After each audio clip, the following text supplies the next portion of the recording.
Jezus, cenjene gledalke, spoštovani gledalci. Poletje je čas oddiha tudi za slovenske misijonarje po svetu. Na počitniškem obisku v Sloveniji se te dni mudi misijonar in zamejski Slovenec Branko Jan, ki deluje na misijonu v Bariločah v Argentini. Gospod Branko Jan, prav lepo vas pozdravljam v našem studiu televizije Exodus. Hvala lepa, enako pozdravljen za vas in gledalce. Smo zelo veseli, da ste si v tem času počitka vzeli čas za to, da še našim gledalcem malce podrobneje predstaviva Bariloče in Argentino. Namreč vi ste rojeni v Argentini, ampak v Buenos Airesu.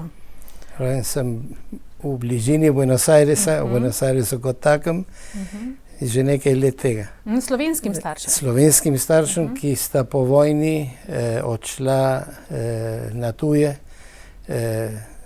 nista vedela, kot večina slovenskih beguncev, niso vedeli, kje bodo pristali.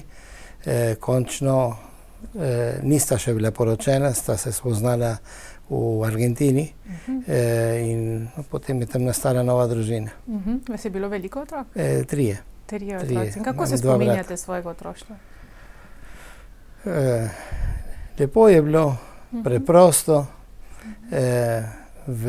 velike razlike med današnjim svetom in tedanjim svetom, čeprav še nismo tako zelo stari, je vendar bilo otroštvo čisto drugače potekalo. Nismo bili revni, nikdar nam ni manjkalo hrane, ampak ni bilo nobenega previška. Živeli smo s tem, kar smo imeli. Če se spomnim nazaj, velikokrat ni bilo elektrike, so luč vzeli ali pa je ni bilo. Vodovoda ni bilo v tistem trenutku. Živeli smo na blatni cesti. Kasneje, nekaj let kasneje so potem asfaltirali.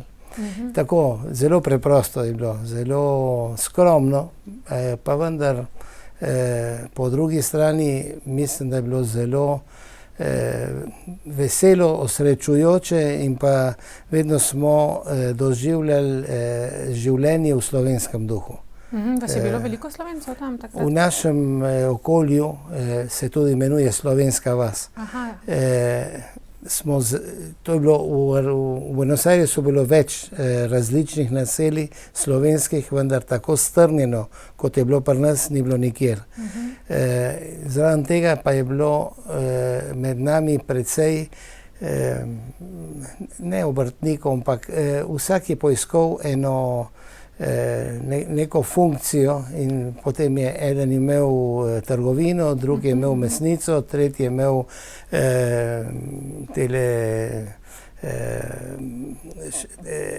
trgovino z vijaki in skratka vse, tudi slovenska cerkev je bila prva v Južni Ameriki in to je omogočalo tudi starim ljudem, da so živeli nekako izolirano iz argentinskega življenja pa slovensko življenje. Moja stara starša se skoraj da nista naučila špansko, ker sta šla že okrog 55 let sta imela, ko sta prišla v Argentino.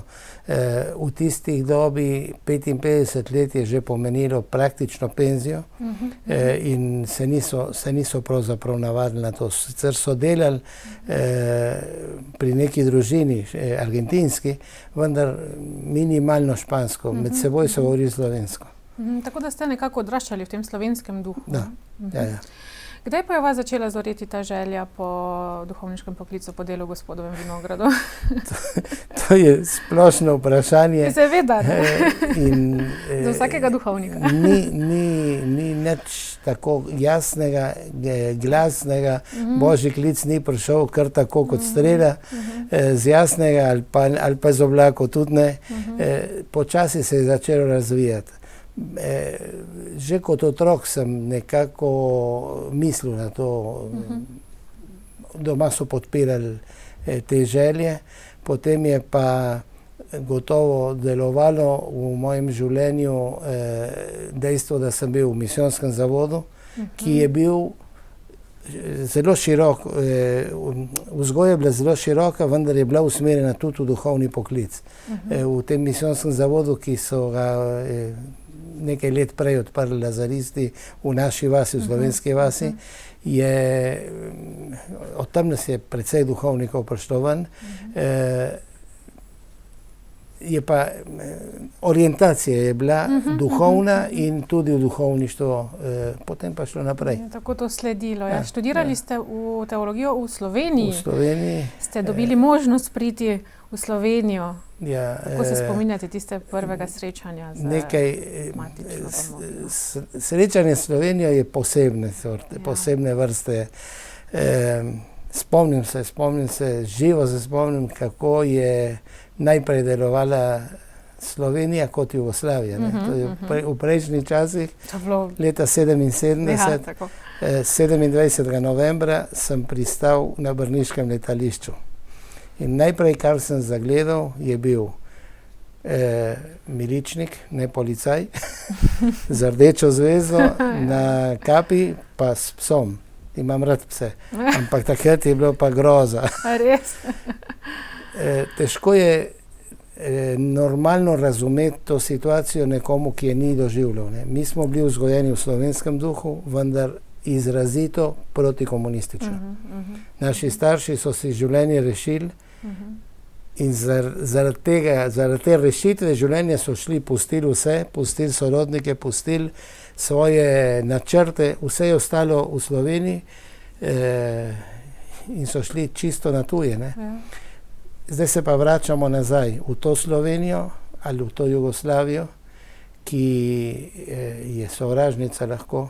Komunistično še vedno, ja. Skratka, to je prvi vtis. Starši so verjetno bili v skrbeh, a ne?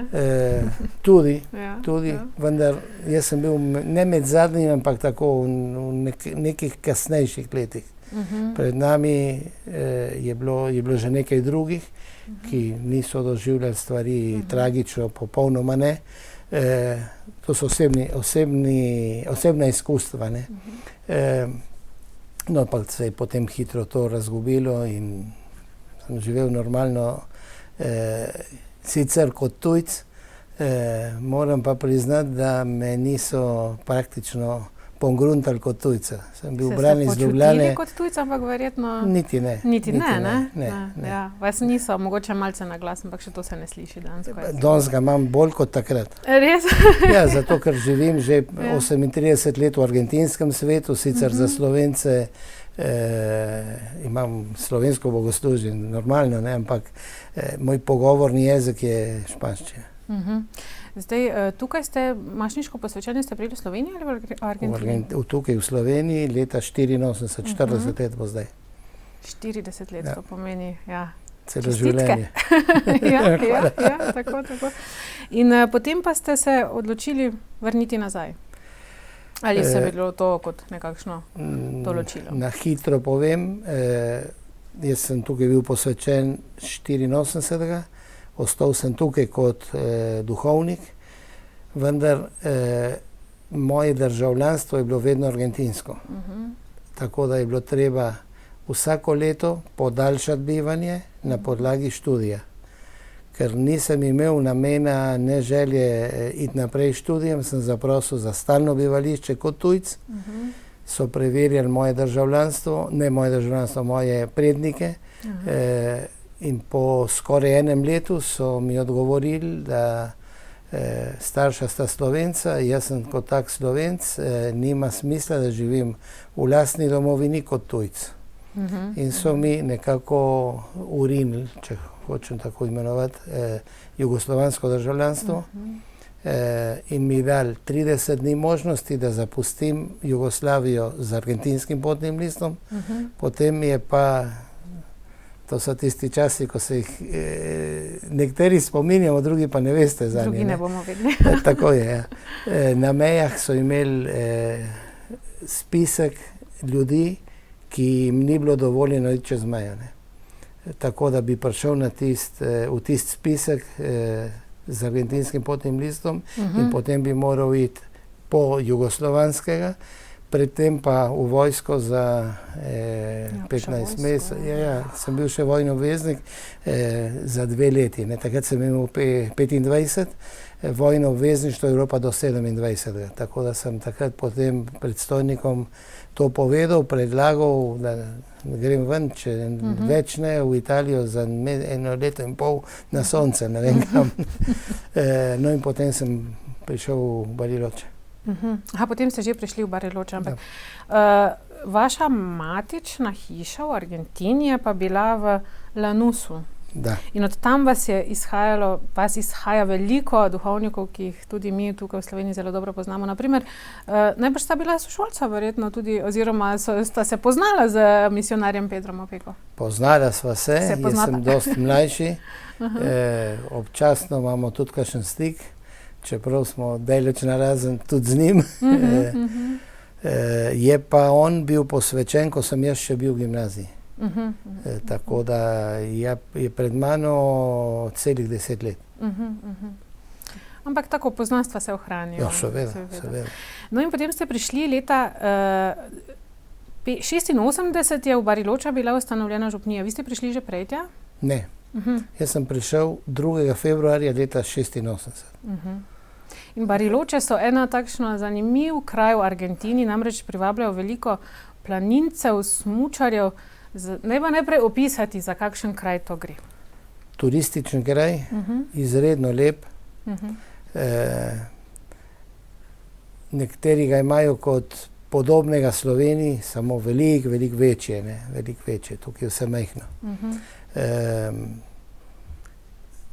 Kot turističen kraj ima veliko bogastvo, zlasti smučarija in vse, kar je s tem v zvezi, je to drag šport.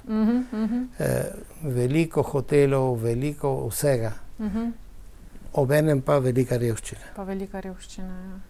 In to ste si sami izbrali Bariloče ali so vas zaznali, da je tam pač potreba? V Bariločah so Slovenci tudi že živeli strnjeno od prihoda v Argentino.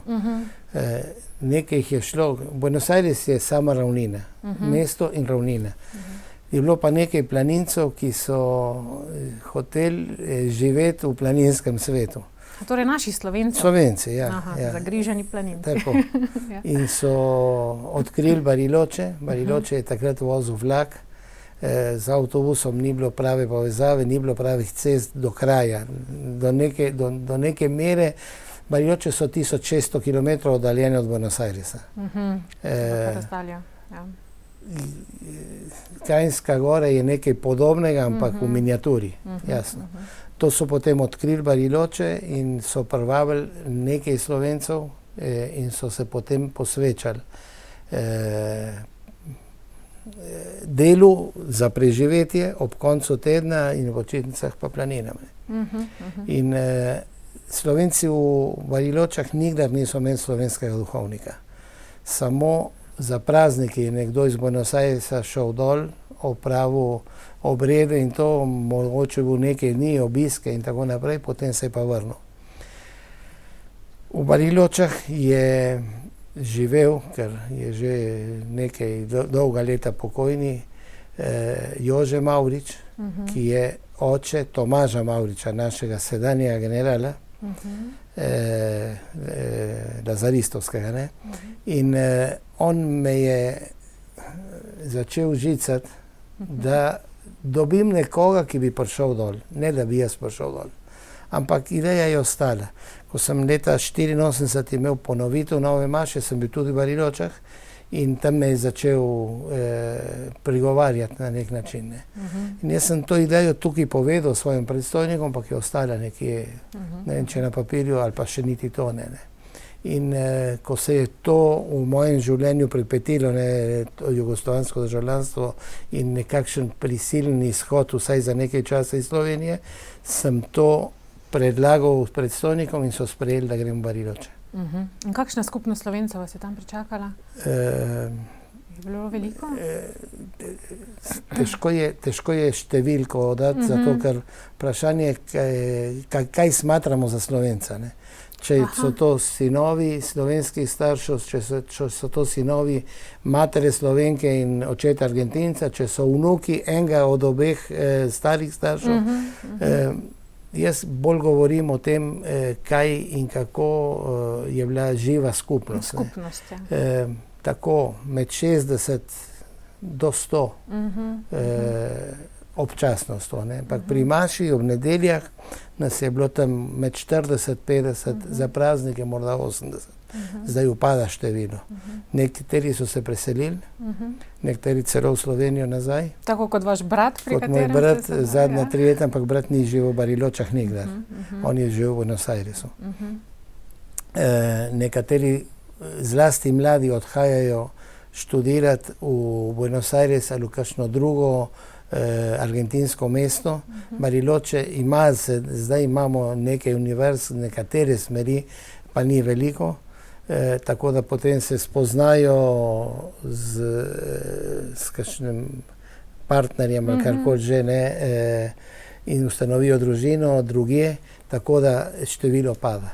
Mal pa tudi asimilacija, ki proti njej ne moreš nič narediti, razen da gradiš nekaj, kar je končno slovensko. No pa vendar, vi ste se veliko delali tudi za domačini. Namreč to gre za eno barakarsko naselje, kjer ste postavili cerkev in zavihali rokave. Torej, cerkev in župnišče z zelo pridnim delom. Zadeva je bila ta, ravno ta Jože Mavrič, je videl v tem, da pridemo za Risti dol, kot neko odprto možnost, da sodelujemo s škofijo, ki pa ni bila v Bariločah, ampak je bila 1000 kilometrov oddaljena. Prvih 7 let sem imel škofa 1002 kilometra po cesti oddaljenega. Potem, pred 30 leti so pa ustanovili tudi Bariloško škofijo. Zdaj jo imamo doma. Ampak on je vedno imel to pred očmi, za Slovence nima smisla, zlasti ne mladega duhovnika. Če pridete, prevzemite eno župnijo, pastoralno delo in to je med domačini, jasno. Tako se je tudi naredilo. Ko sem prišel 86, po par mesecih so ustanovili novo faro in tisto faro so prepustili meni, pa še enemu kolegu takrat, ki je prišel leto kasneje. Potem po 4 letih je odšel, sem ostal sam, pa še vedno tam. Ste še vedno sami. Verjetno vam veliko pomagajo, tako da pomoči ne manjka. Pomoč prihaja od laikov. Laiki veliko delajo, zastonjsko delo, to absolutno. V katehezi, v karitativnem delu, v raznih poslanstvih, brez njih ne bi nič bilo. Kako pa se nekako domačini in naši izseljenski Slovenci razumejo med seboj? V župniji sodelujejo? Je to vidno, ko so kakšne razlike? Ne vem, zdaj imate mašo v španščini, v slovenščini? Imam mašo v španščini na fari. Slovensko smo pa vedno imeli v drugi kapeli. Zato, ker moja fara je sicer v mestu, ampak ob robu. Slovenci so pa bolj v centru mesta, pa tudi izven mesta, ampak v drugo smer. Tako da smo vedno imeli slovensko mašo ali v eni kapeli sester, ko niso imeli drugega bogoslužja. Zdaj, ko nas je pa manj, pa kar v slovenskem domu. Torej imate ustanovljen tudi slovenski dom? Slovensko planinsko društvo. In kakšne vse dejavnosti potekajo? V domu. Med tednom je, v sobotah je slovenska šola in tudi odvisno od letnika je več otrok ali pa manj otrok in več mladostnikov za dopolnilni študij gimnazije, včasih pa tudi ne. Potem pa razni programi. Ni veliko. Bariloče je bilo vedno majhno mesto, manjše slovenstvo, tudi so angažirani. Imajo cel kup stvari, ampak zlasti v planinskih turah. Imajo svoje vrhove, svoja jezerca in podobno. V domu kot takem pa druži. Imajo seje, odbore vsake toliko časa. Normalno življenje za eno manjšo skupnost v tujini. Sami planinarite? Ne. Ne.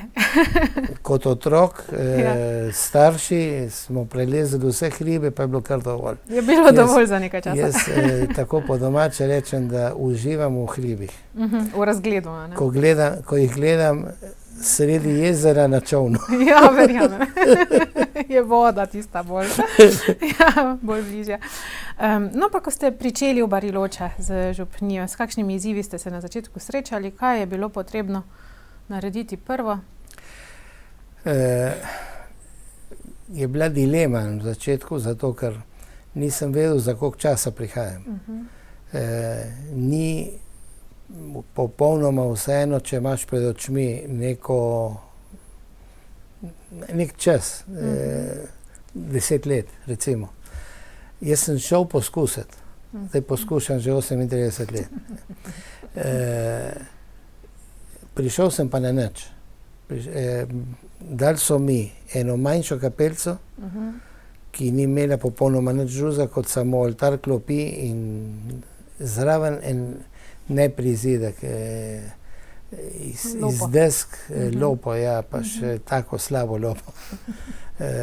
Sneg mi je noter skozi špranje leto in tako naprej. To so mi dali brez vode, brez stranišča, brez vsega, ne. Potem človek začne misliti, kako in kaj bo naredil, kaj ne boš naredil. Ko je prišel superior iz Lanusa pogledati, se je za glavo prijel in je rekel, da ta kolega, ki je potem prišel po enem letu, da v tem ne bo mogel živeti, da tukaj to je nemogoče. Da moramo hišo najprej narediti in potem sem začel iskati možnosti. Pa se je dalo. In ko gledam nazaj, so bila moja najsrečnejša leta. Ko ste ustvarjali. Ustvarjam še zdaj, ampak ko nisem nič imel. Ja, majhne skrbi, ne? So večje staje. Kaj drugače je zelo mrzlo v Bariločah zna biti? Zelo, ne, ampak tako, mislim, da kolikor se spomnim, 17 pod ničlo smo imeli enkrat, ampak ni, ponavadi je pa tako 5 do 10, ko je mrz, zdaj se pa suče tam okrog, ničle pa malo pod. Ja, seveda, ker je to južna polobla, je obrnjeno tako, ja, seveda, to sploh ne pomislimo, ja. Torej, pravite, da je to neke vrste bilo barakarsko naselje. Je, še vedno. Še vedno je. Kako ljudje tam živijo? Kakor morajo, ne. Kakor morajo in potem vsak si pomaga, kot si pač zna. S čim se ukvarjajo? Glavni prihodki so od turizma. Vendar nekateri delajo naravnost v turizmu, drugi so pa vrtnari, tretji so zidari, ki infrastrukturo skrbijo nekako, ne, da funkcionira. Skratka, vse, kar je obrtniškega posla, je povezano s turizmom. Če je dobro turizem, potem delamo.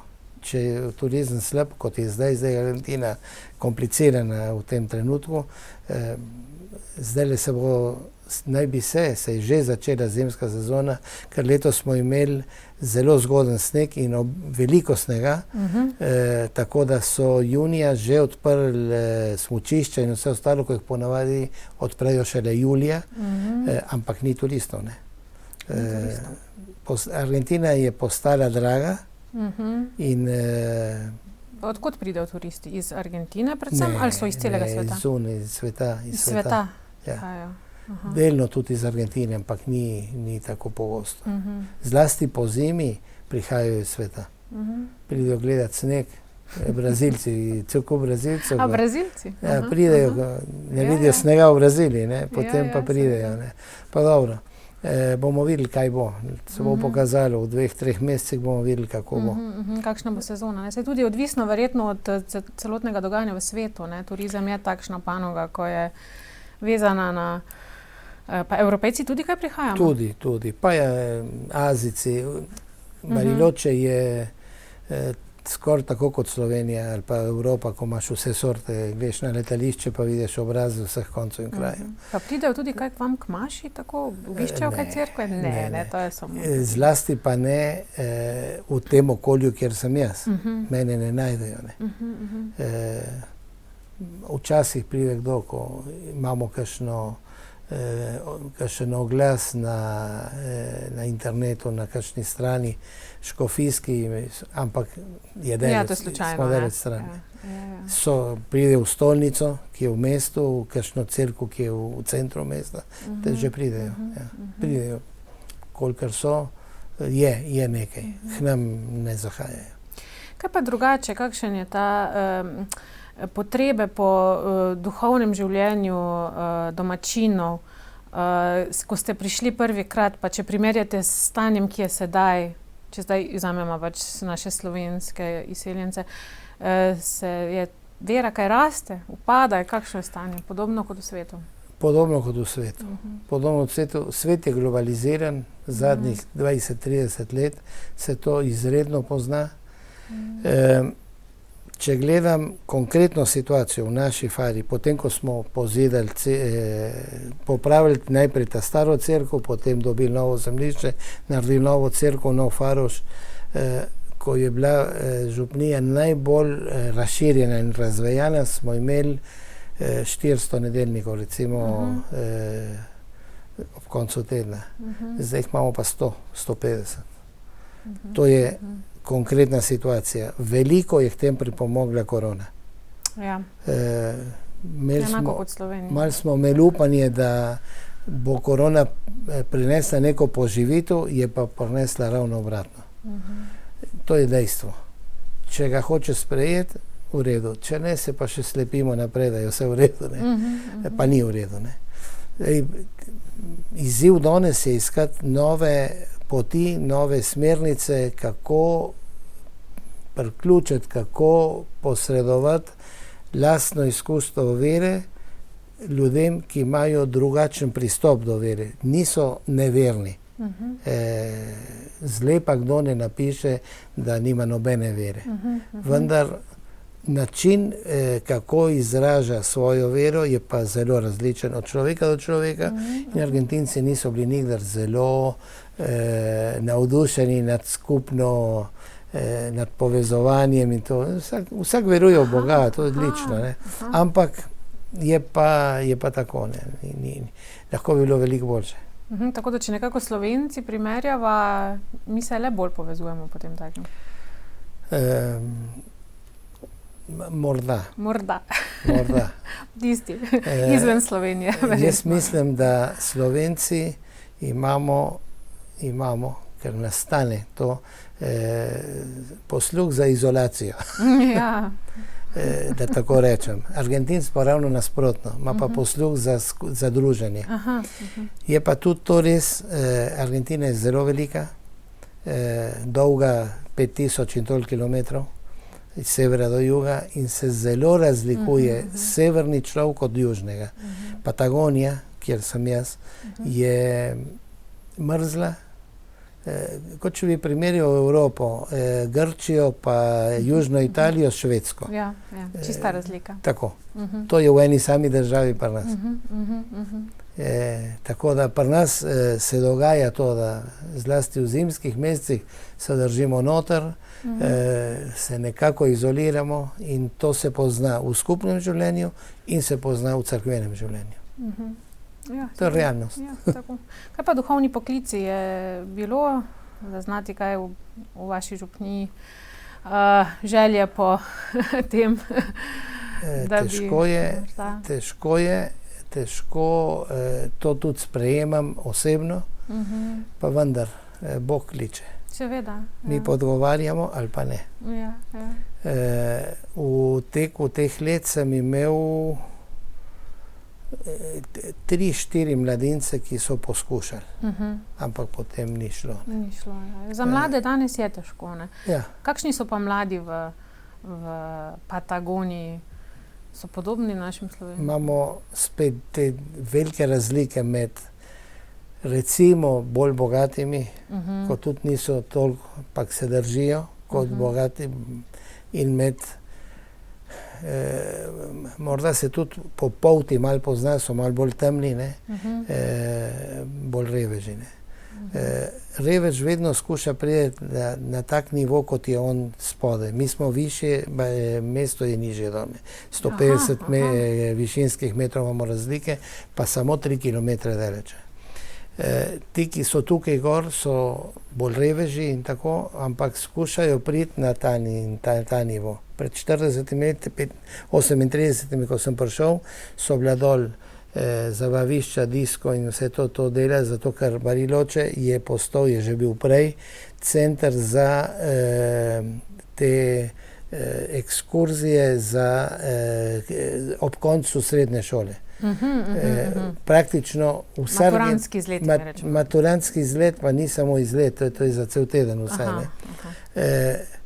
Od drugega leta na gimnazije do 5. zbirajo denar, plačujejo v obrokih ta maturantski izlet, recimo, ki pa vsebuje najprej vožnjo 1600 km, zdaj se že vozijo z letali, prej so se vozili z avtobusi, potem pa pridejo in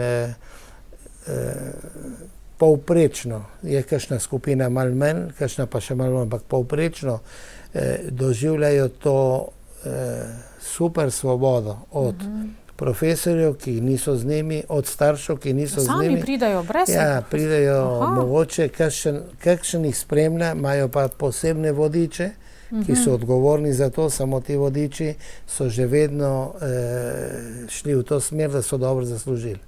Potem pa pridejo in imajo vsak večer ples v disko, ampak če pa plačaš toliko več, greš pa v boljši disko. Ne? In to je stalno. Potem je pa alkohol zraven, zdaj pa droge so svetovni primer. Ja, seveda. Se ne da proti temu. In tako naši ljudje gledajo to zabavo svode in hočejo priti na isto. Je huda skušnjava, pa ne moč, da prideš do tega, kar nimaš. Ne. Potem pa kradeš, pa eno, pa drugo. Ja, pa smo tam. No, tako je. Kaj pa, torej, da smo malo pauze naredili. Ja. Kje vidite največje izzive za katoliško cerkev in njene vernike danes? Morda v svoji župniji, morda po svetu. Kje vidite tisto? Zdaj govorila smo o mladih, govorimo o upadanju. Zdaj, če pogledamo cerkev v Sloveniji, verjetno ima iste izzive kot cerkev v Argentini. Ali ne? Ne vem. Slovenske cerkve ne poznam dovolj, težko sodim ali presojam. Slišiš eno, slišiš drugo, bereš eno, bereš drugo, ampak resnici na ljubo, če hočem biti tam, moramo tukaj izklopiti. Ne moreš na oba konca, na enak način se ne da. Tako da se posvečam lastni izkušnjavam in težavam, pa upom. Moje veliko vprašanje je kam. Kje bi bilo bolj učinkovito ali na kakšen način bi bilo bolj učinkovito znanje evangelij. To iščemo. Ne? In kaj mislite na kakšen način? Svet se je spremenil, absolutno se je spremenil in cerkev se mora spreminjati skupaj s svetom. Pa se mora toliko spreminjati ali mora vseeno ohranjati neko tisto temeljno držo? Temeljna drža je ena stvar, drugo je pa nauka. Nauka ne smemo in ne moramo spreminjati. Temeljna drža se pa vedno spreminjala v teku zgodovine. Samo nekaj nam očitajo, da vedno hodimo za svetom. Nekaj desetletij smo za. Ja, tako nam se rado očita. Tako. Ampak kaj narediti? Ne? Tudi mi se sprašujemo tukaj, kaj narediti? Ok, zdaj imamo televizije, ne vem, gremo na medije. Ne? To je zdaj ena taka trendu zadeva, ne vem, kako to gre v Argentini, v Bariloche. Verjetno enako. Zato, ker je to tako svetovljansko in tako je razširjeno po vsem svetu, da ne moreš iz tega ven. Danes govori z Madagaskarjem, ko prej v Argentini, ko sem bil mlad, nismo imeli ne televizije doma, nič, ne telefona. En telefon je bil, ko sem jaz odraščal, je bil en sam telefon v Farožu. In tja so hodili vsi klicati po telefonu. Smo enega telefonista imeli, da je tam sedel pri telefonu pa računal toliko minut, ko je nekdo govoril, ker edini način komuniciranja je bil tisti telefon v Lanuški fari. Danes je to čisto drugače in ravno mislim, da tukaj so novi izzivi, ki jih moramo najti, če jih hočemo najti, ki jih moramo preveriti, pa ugotoviti, če gre ali ne gre. In jaz mislim, da je ravno to tista, da smisel. Ja. Ob tem pa na prvem mestu oznanjati evangelij. Tako. Na prvem mestu, zato ker če ne, nismo več cerkev. Smo lahko neka organizacija, dobrodelna ali kakršnakoli že, pa nas imamo ogromno karitativnega dela. In ne samo s katoličani.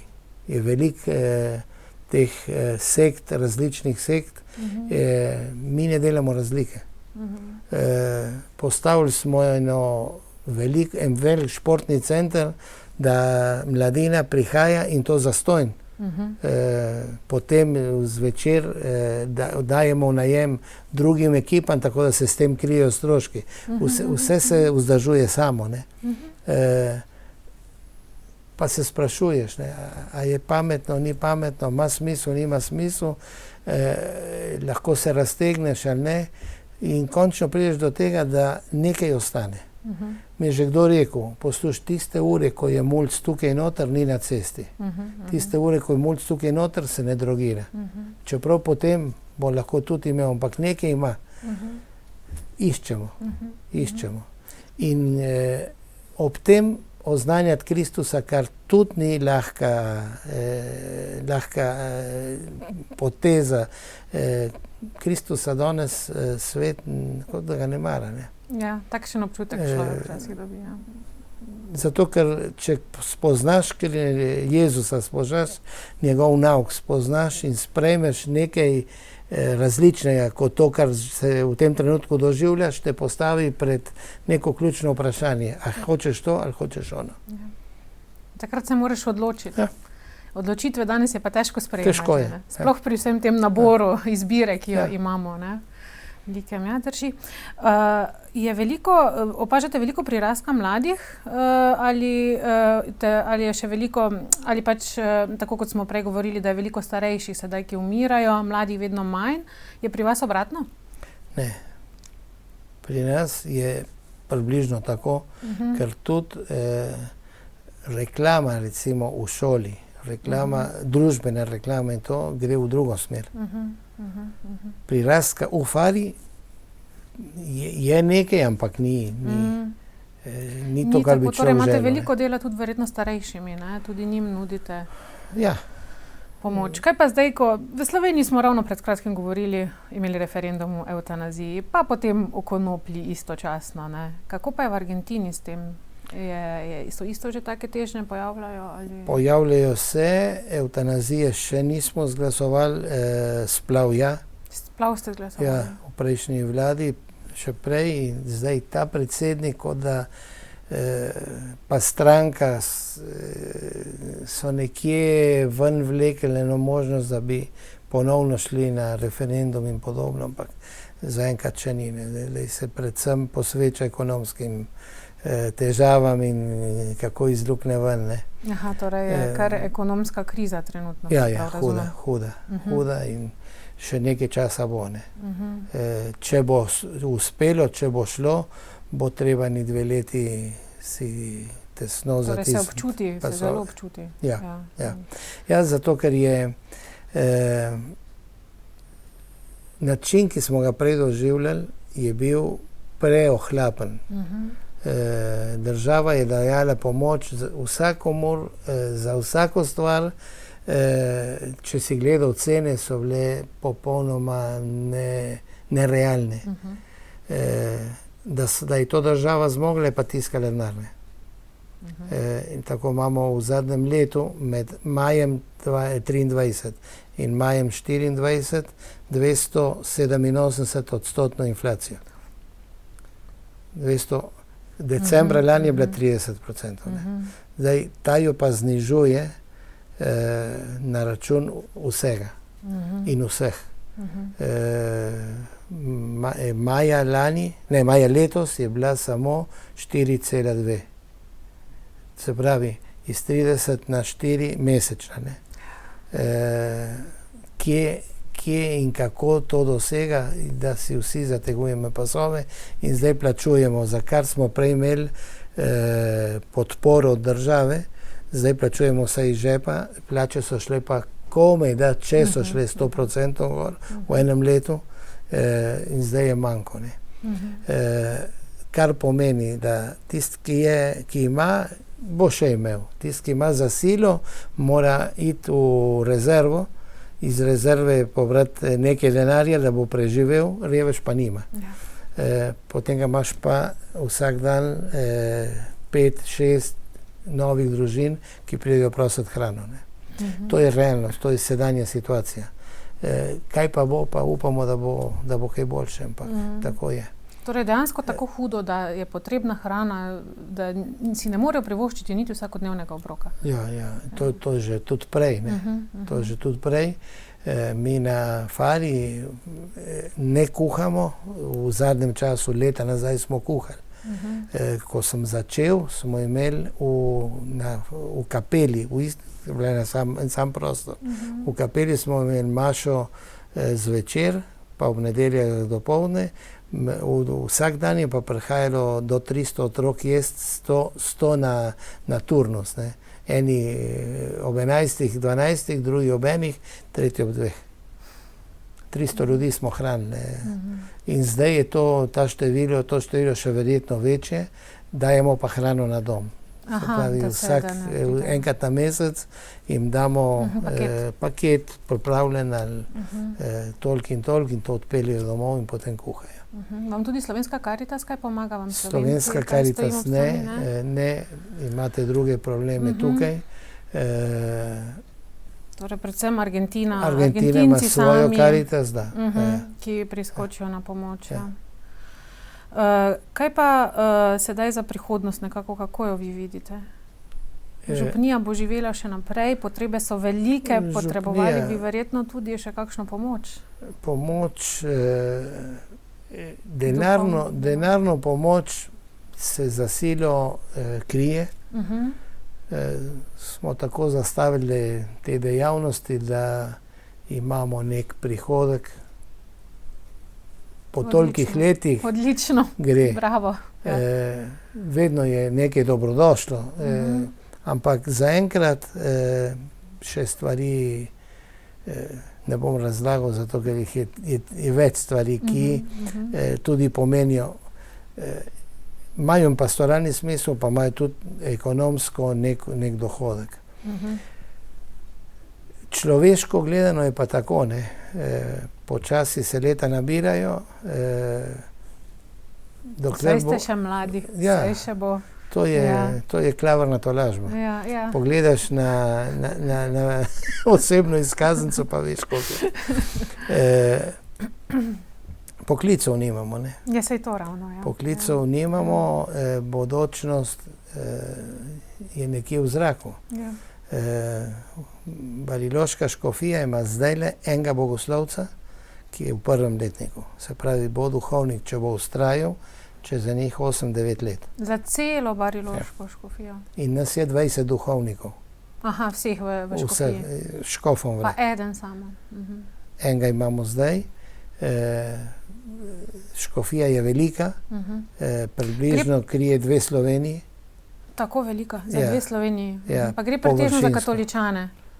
Pretežno za katoličane, je še kakšen drug, ampak še vedno je nekako odgovor na vprašanje, ko imamo tale, kako se temu reče, popis vsakih 10 let, je tudi vprašanje, kakšne vere si.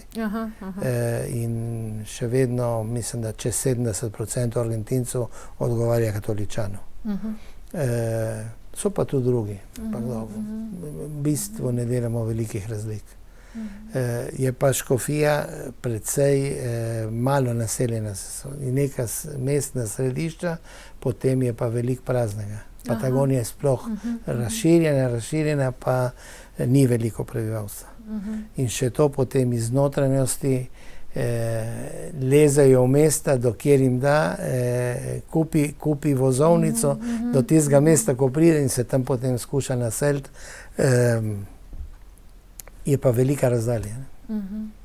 Kaj pa kriza družine, vidimo v svetu, je kar velika, v Argentini tudi tako? Kot v svetu. Različni sistemi so našli pot, da uničijo to, kar je važnega, to, kar je pomembnega za življenje, ne samo za eno osebo, ampak za skupnost tudi. In to je država, to je cerkev in to je družina. Družina, ja. To so tri najpomembnejše stvari, ki jih moraš tako obvladati in uničiti, da lahko potem vladaš ljudem. Ja. Zdaj, slišala smo nekaj o politični situaciji, o ekonomski situaciji v Argentini. Kaj bi rekli, kaj je tisto, kar je vam najbolj ljubo in domače, kar vas tako... Zdaj, res, da ste po koreninah Slovenec, ampak zakaj je Argentina tako lepa in vam, kaj je vam tisto najlepše v Argentini? Jaz mislim, da ljudje. Kljub temu, da patagonski človek je zaprt, pa je še veliko bolj odprt kot Slovenc. Ja, zato sem ravno pomislila na Slovence, ki smo tako zaprti. Ljudje. Pa se tudi to spremenja. Sva govorila tudi prej o teh spremembah v svetu. Žal. 50 let nazaj si šel po cesti po Argentini in si ustavil avto na bankini, ker se ti je spalo. Ja. Pa je pripeljal tovornjak mimo, potrovil, vprašal, če kaj potrebuješ. Ja. Zdaj pa ustavljaš, pa lahko cel dan štopaš, pa ne dobiš nobenega. To je razlika. Ampak še vedno ljudje so odprti. Po drugi strani za duhovnika mislim, da je tudi to izziv. Ljudje so verni, ljudje potrebujejo Jezusa, potrebujejo ne tisti strogi nauk, ki mu skoraj da že ne verjamejo več, ampak to Jezusovo ljubezen do vsakega brata in sestra. To se pravi, mislim, da osebno me to še najbolj vabi k temu, da z veseljem sem v Argentini. Nikdar ne bi prišel nazaj v Slovenijo. Ne bi prišli, verjamem. Se to je tudi nekako karizma papeža Frančiška, ki iz Argentine tudi malce več te lahkotnosti, te dobre volje, ki jo tudi Argentinci znajo prikazati. To gotovo. Drugačen duh morda, načini so različni. Zdaj me čisto tako zanimalo, ko imate mašo s slovensko skupnostjo ali pa z argentinsko, je razlika kakšna? Je velika verjetno. Ne velika, ampak je razlika. Uradno so iste besede, ampak je... Duh je pa drug. Duh je pa drugačen, ja. Tako. Gospod Branko Jan, torej, zdaj smo pri koncu najine oddaje, zdaj veliko še vprašanj, ki bi vam jih rada zastavila. Vseeno pa vam želim zares tega poguma in odločnosti in predvsem tega Božjega blagoslova, ki vas je do zdaj spremljal, da vas spremlja še naprej, kajti po koreninah boste vedno Slovenec, ne? Po srcu ste pa Argentinec. Pred 45 leti ali pa več kot 40 je pa gotov, je bila tukaj v Sloveniji ena oddaja Razseljena oseba. In mene so ne vem kje pobrali, da sem Argentinc in so me na televizijo dali. In so me tudi to vprašali. Pa ste Slovenc? A ste bolj Slovenc ali bolj Argentinc? Sem rekel, ne, oboje. Ampak kaj 50 pa 50? Ne, 100 in 100. Kar pomeni tudi to, da ko sem v Argentini, mislim na Slovenijo in ko sem v Sloveniji, mislim na Argentino. Jaz se zdaj že želim iti nazaj. Pa vendar, Slovenijo pridem domov tudi. Tako da imam 2 doma. 2 doma. Blagoslovljeni ste, ne? Ja. Komu lepše, kot imeti 2 doma. Tako je. Sicer smo in z veseljem, ne? In z veseljem in imam, ne samo da lahko, da imam kam priti v Slovenijo, ampak se čutim doma, ne? Kljub temu, da so razlike, ampak vendar imam ta občutek, ne, tako da po srcu sem tudi Slovenc, ne samo Argentinec. Eno in drugo. Pa bi lahko rekli, da nam v Sloveniji gre boljše kot ljudem v Argentini? Kakor za koga je. Tako nasplošno stanje? Mislim, da je težko opredeliti se. Ekonomsko, ja, absolutno. Imate za moje pojme in za pojme argentinskega domačina veliko več, kot potrebujete. Veliko več, ne malo več, veliko več, kot potrebujete. Tudi sem s kakšnimi govoril, ko nimajo ravno velike penzije in to, ampak nič vam ne manjka. Tam pa manjka. Zdaj, so pa druge stvari, ko so pa morda na vagi pa težje na oni strani. Težko je tako na splošno reči boljše, slabše. Neke stvari so boljše, neke so slabše. Nekatere so pa slabše, ja. No, jaz sem želim, da še teh par dni, kaj ostanete sedaj v Sloveniji, izkoristite na polno in res si oddahnete in odpočijete. Naši gledalci bodo vas z veseljem najbrž gledali po tistem, ko boste že odšli v Argentino. Verjetno. Tako, ja. Sicer pa, če bi vas kdo rad na misijon obiskal ali če bi pač vam kakorkoli rad nudil pomoč, vas lahko kontaktira. Seveda. Misijon v Bariloche. Po telefonu ali pa po e-mailu. Se najdejo informacije na spletu, tako. Vsaka pomoč pa pride prav, a ne? To pa vedno in se vam zahvalim za spodbudo. Tako, mi pa vam za vso vaše delo in za vsa ta leta, ki ste jih vložili za to, da je Jezus in naša ljuba mamica Marica sta torej se širita in lahko vstopata v duše ljudi, ki jih potrebujejo. Ja, jaz pa tudi vam želim isto, ker končno delamo za isti cilj, za istega Boga,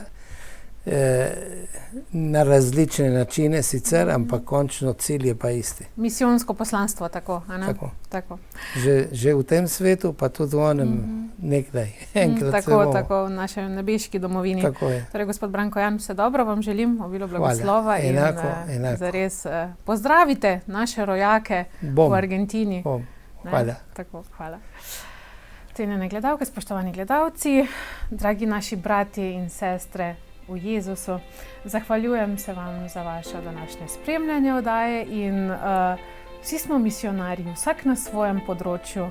Ohranimo to misionarsko držo še naprej, kajti najpomembnejše je, da širimo evangelij, da pričujemo za resnico in svobodo.